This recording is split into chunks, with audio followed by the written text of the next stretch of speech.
magaxii waxa la yiraahdaa Shiina Cali Xirsi shacabka waxa uu keenay jacayl eriga maxaa ka kuleelka keenay shacabkii dawladdu wadooyinka wax ka xiratay ma mari kartiin baa la yiri ma shaqaysan kartiin ma noolaa kartiin dhibaatadaas ummadda kicisay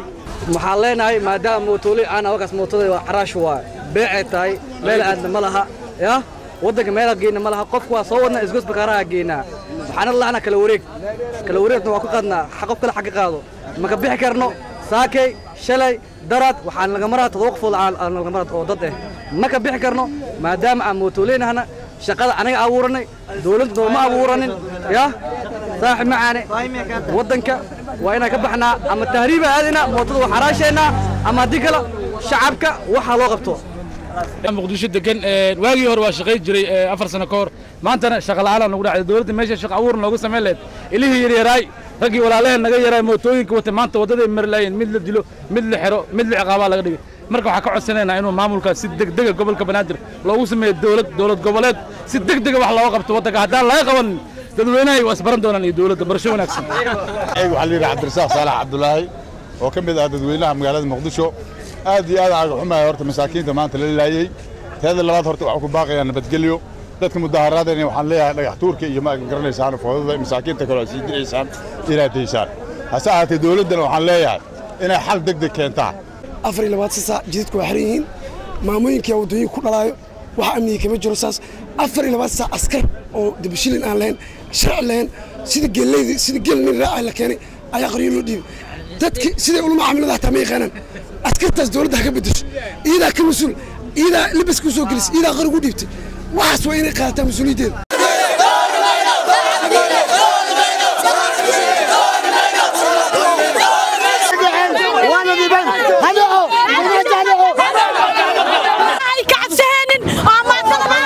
dadka loo soo dhoobay waa nimankii askarta laga dhigay ee tababarka fiican aan la siinin ee isbartiibada geedaha ka jaray oo tuuta loo soo galay askarna maaha wajaysiyaasha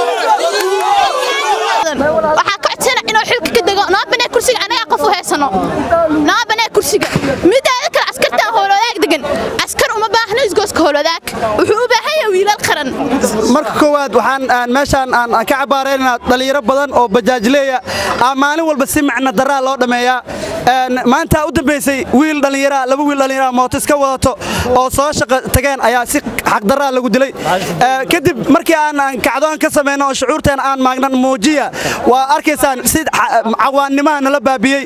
dawladda waxaan ka codsanaynaa farmaajo askuluustiyaashan oo muxuu qoryaha u soo dhiibay oo ayaga dhanba qoryaha ka dhaadheer waxa u sheeganaa 6 saacan ka qaadan karnaa 25 kun oo dhalinyaro mootaaleeyana hadda annaga mootooyinka dhigna annaga jabhad kala waxa u sheegaynaa 25 kun waa ka badanaa dhalinyaranahay caalamka adduunyada dhalinyarta waa la ilaashadaa laakiin annaga sida waxashnimo aan nolol dhameynaya meel aadna ma naqaan taariibaan ka imaana dhamaanteen dalkeenaan ka xoogsanayna cid ma baabiinoono wadada in noola furan u baahanaa qorshe amni dawladda hala imaad saaki la hal saac meeshaas nin inaaga lagu diri waa soo socod ciidamada waxa laga rabay inay nabariyaan oo walaalayaal raal la hadna dhaxan intay qabsadeen xabad nagu fureen waan la laayeen mar kale la laayeen 26 kun ay maruusa mooto cashuuraan bixinaa wadooyinka ay naga xiratay sidii aan raali ku nahay agoomana biilna waa mayaala biilna waa yeela la biila anaga ciid ma ku shubnaa waxaan shaqeynayna waa maya waxaan idinka codsanaynaa inaad jarin codkayda aan jarin dawlad cusmayna farmaajana cusmay anaga farmaajo cusmay yiriiso aan cusanayn baarlamaanka عسنين سقصب باي وحنا وقبنا سقصب بريان واسك علينا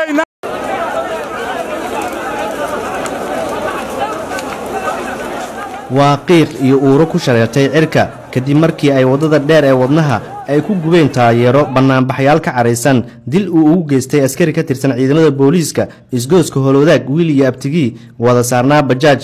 banaanbaxayaasha ayaa jabigooda waxa uu ahaa sida tan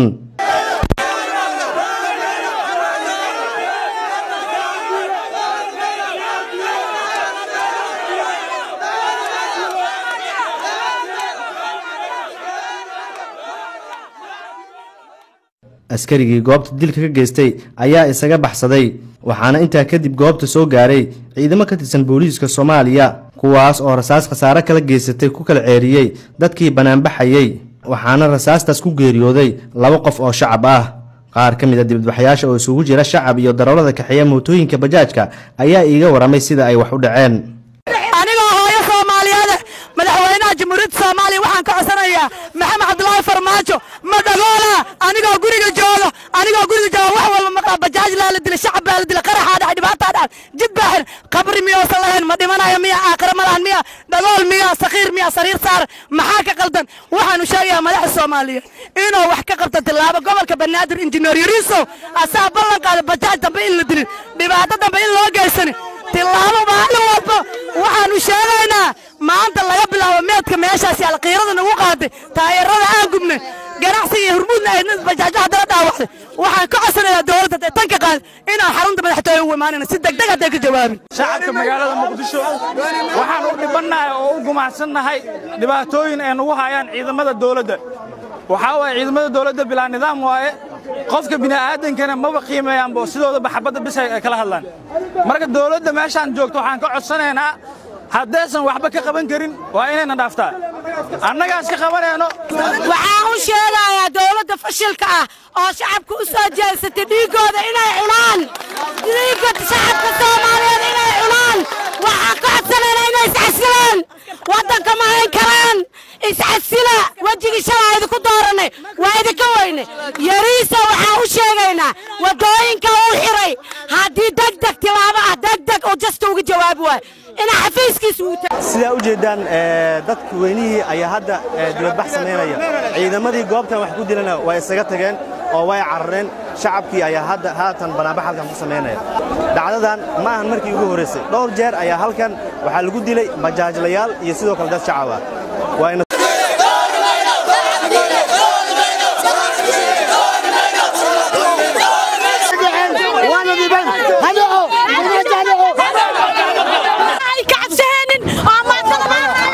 loola soo dhoobay waa nimankii askarta laga dhigay ee tababarka fiican aan la siinin ee isbartiibada geedaha ka jaraya oo tuuta loo soo gelay askarna maaha waxaa ka codsana inuu xilka ka dego naabane kursiga anaga qof u heesano naabane kursiga midaada kale askarta howladaag degan askar uma baahna isgooska howladaag wuxuu u baahan yahay wiilal qaran marka koowaad waxaan meeshaan aan ka cabaareynaa dhalinyaro badan oo bajaajleeya maalin walba si macna daraa loo dhameeyaa maanta u dambeysay laba wiil dhalinyaro mooto iska wadato oo soo shaqo tageen ayaa si xaq daraa lagu dilay kadib markii aan kacdoon ka sameeyno oo shucuurteena aan maagnan muujiya waa arkaysaan si cawaanimaha nala baabiyey dawladda waxaan ka codsanaynaa Farmaajo askulistayaashan oo muxuu qoryaha u soo dhiibay oo ayaga dhanba qoryaha ka dhaadheer waxa uu sheeganaa 6 saacan ka qaadan karnaa 25,000 oo dhalinyaro mootaaleeyanahay hadda annaga mootooyinka dhigna annaga jabhad kala waxa uu sheegaynaa 25,000 waan ka badana dhalinyaranahay caalamka adduunyada dhalinyarta waa la ilaashadaa laakiin annaga sida waxashnimo nolol dhameynaya meel aadna ma naqaan taariibaan ka imaana dhamaanteen dalkeenaan ka xoogsanayna cid ma baabiinoono wadada in noola furan u baahanaa qorshe amni dawladda hala imaad saaki la hal saac meeshaas nin inaaga lagu diri waa soo socod ciidamada waxa laga rabay inay nabariyaan oo walaalyaal raal la hadna dhaxan intay qabsadeen xabad nagu fureen waan la laayeen mar kale la laayeen 26,000 ay maruusa mooto cashuuraan bixinaa wadooyinka ay naga xiratay sidii aan raali ku nahay agoomana biilna waa mayaala biilna waa yeela la biila anaga ciidama ku shubnaa waxaan shaqeynayna waa maya waxaan idinka codsanaynaa inaad jarin codkayda aan jarin dawlad cusmayna farmaajana cusmay anaga farmaajo cusmay Yariiso aan cusnayn baarlamaan عسنين سقصب هاي وإحنا وقبنا سقصب بريان واسك علينا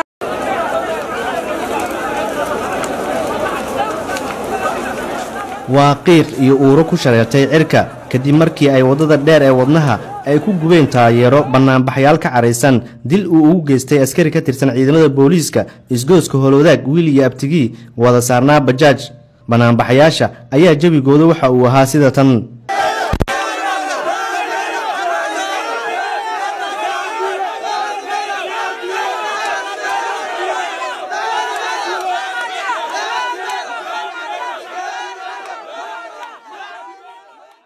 askarigii goobta dilka ka geystay ayaa isaga baxsaday waxaana intaa kadib goobta soo gaaray ciidamo ka tirsan booliiska Soomaaliya kuwaas oo rasaas khasaare kala geysatay ku kala ceeriyay dadkii banaanbaxayay waxaana rasaastaas ku geeriyooday 2 qof oo shacab ah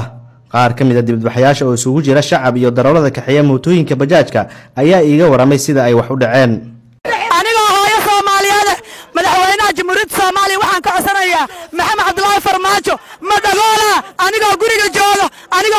wax walba ma qaba bajaaj la dilay shacab la dilay qaraxa dhacay dhibaato dhacay jid baaxir qabri miyo salayn ma dhimanayo miya aakhir malaan miya dagool miya saqiir miya sariir saar maxaa ka qaldan waxaan u sheegayaa madaxda Soomaaliyeed inuu wax ka qabto tilaabo gobolka Banaadir injineer Yariso asaa ballan qaaday bajaaj dambe in la dilin dhibaato dambe in loo geysan tilaabo maalin walba waxaan u sheegaynaa maanta laga bilaabo meedka meeshaas yaal qiirada nagu qaaday taayirada aan gubnay ganacsiga hormuudna ay bajaajaha dara dhaawacday waxaan ka codsanayaa dawladda tan ka qaad inaan xarunta madaxtooyada u imaanayna si degdeg ah ka jawaabin shacabka magaalada Muqdisho waxaan u dhibanahay oo u gumacsanahay dhibaatooyin ay nagu hayaan ciidamada dawladda waxa way ciidamada dawladda bilaa nidaam waaye qofka bini'aadankana ma qiimeeyaan boo sidooda xabada bis ay kala hadlaan marka dawladda meeshaan joogto waxaan ka codsanaynaa haddaysan waxba ka qaban karin waa inayna dhaaftaa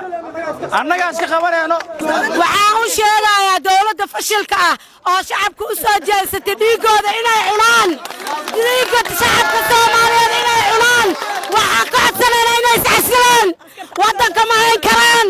iscasila wajigi shalaayada ku dooranay waa idinka weyne Yariso waxaan u sheegaynaa wadooyinka uu xiray haddii degdeg tilaabo ah degdeg oo jasta uga jawaabi waay ina xafiiskiisa uu sida u jeedaan dadka weynihii ayaa hadda dibadbax sameynaya ciidamadii goobtan wax ku dilana way isaga tageen oo way carareen shacabkii ayaa hadda haatan banaabax halkan ku sameynaya dhacdadan ma ahan markii ugu horeysay dhowr jeer ayaa halkan waxa lagu dilay bajaajlayaal iyo sidoo kale dad shacab ah